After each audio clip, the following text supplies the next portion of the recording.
The very next day, the scorching sun made things even worse. Because of the intense heat, Bradley became dehydrated and fainted. After Linda had let him suffer for quite a while, she finally returned with water. As soon as he saw her, Bradley started drinking the water quickly without a second thought. Now he understood that he was completely dependent on Linda and that he couldn't claim any authority over her. But just then, his eyes fell on the spear that Linda was planning to use to hunt the dangerous wild boar.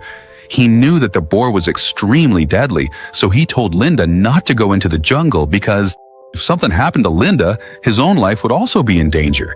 But Linda didn't listen to a single word he said and went straight into the jungle. While she was quietly searching for her prey, suddenly that wild boar charged at Linda and tossed her into the air.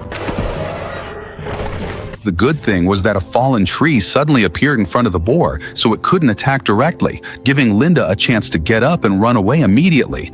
But as soon as the boar caught her scent and chased after her, it only found torn clothes along the way. Before the boar could figure out what was happening, Linda seized the opportunity and drove her spear deep into its body. Driven mad by pain, the boar bent and broke the spear, and, out of control with rage, charged at her again. In the midst of this danger, Linda quickly raised a wooden stick in front of her. In the end, Linda managed to kill it. Seeing the boar's severed head, Bradley was completely shaken, and for the first time, he realized that Linda was actually very dangerous and powerful, which made Bradley start to fear her. A few days later, while Linda was searching for supplies in the forest, she found a waterfall where she could drink clean water directly. Now she no longer had to worry about water, and she felt quite relieved by this discovery. But her happiness didn't last long, because just then she heard the loud sound of an engine in the distance. As soon as she heard the noise, she immediately ran in that direction, and when she got there, she saw a boat, which sparked a glimmer of hope in her eyes. But just as she was about to shout for help, she suddenly stopped. She realized that if she went back, she would have to return to that same monotonous life, working under another boss, bowing down and listening to their constant nagging every day. But if she stayed here, she would be the master of her own will, wouldn't have to listen to anyone, and could do whatever she wanted. Lost in these thoughts, she decided that she would not leave this island, so she immediately hid herself.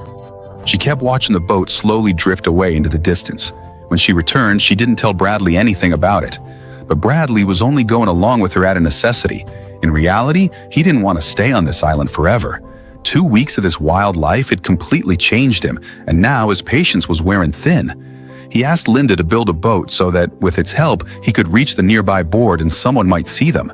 But as soon as Linda heard this, she called it extremely dangerous and flatly refused to build a boat. Hearing this, Bradley's anger erupted, because ever since they had been on this island, Linda hadn't agreed to a single thing he said, which he just couldn't take anymore. He decided to separate from Linda, set up his own camp, and build a boat by himself.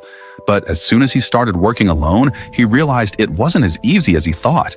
He didn't even know the proper way to start a fire, and because of his broken leg, he couldn't go very far either. Out of necessity, he started collecting rainwater and coconut shells. Somehow, he managed to put up a small hut and wrote "help" in the sand, waiting for rescue. But even after 2 days, there was still no response from the sea. Driven by hunger, he became desperate and tried to eat the bugs around him. But as soon as he ate them, he felt so disgusted that he immediately threw up. Meanwhile, Linda had all sorts of delicious food, which she was enjoying comfortably. Seeing his own condition, Bradley's pride was completely shattered. Feeling ashamed, he got down on his knees, not caring about his injured leg, and started apologizing to her. Seeing this change in him, Linda laughed and took him back with her. Even after feeling all this, Bradley was still helpless inside, so he quietly waited for the right moment. After about half a month, his condition started to improve. Then Linda took him to the highest peak of the island.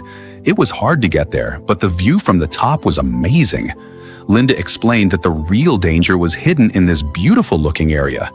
Then she picked some berry-like fruits growing by the path and explained that they contained a poison that could numb the body. After that, she took the juice from those fruits and applied it to her skin, which caused red rashes to appear after just a short while. As they moved forward, Linda pointed towards some rocks shaped like an X and explained that the entire area beyond them was filled with thorns and poisonous vines. She gave a strict warning never to go there looking for supplies. Hearing this, a clever plan formed in Bradley's mind, and on the way back, he pretended to be tired. Then he quietly sat down near the poisonous fruits. Just as he secretly picked a few of the poisonous berries, the ground suddenly gave way and Linda fell down. Actually, that spot looked strong but was actually completely hollow and weak inside.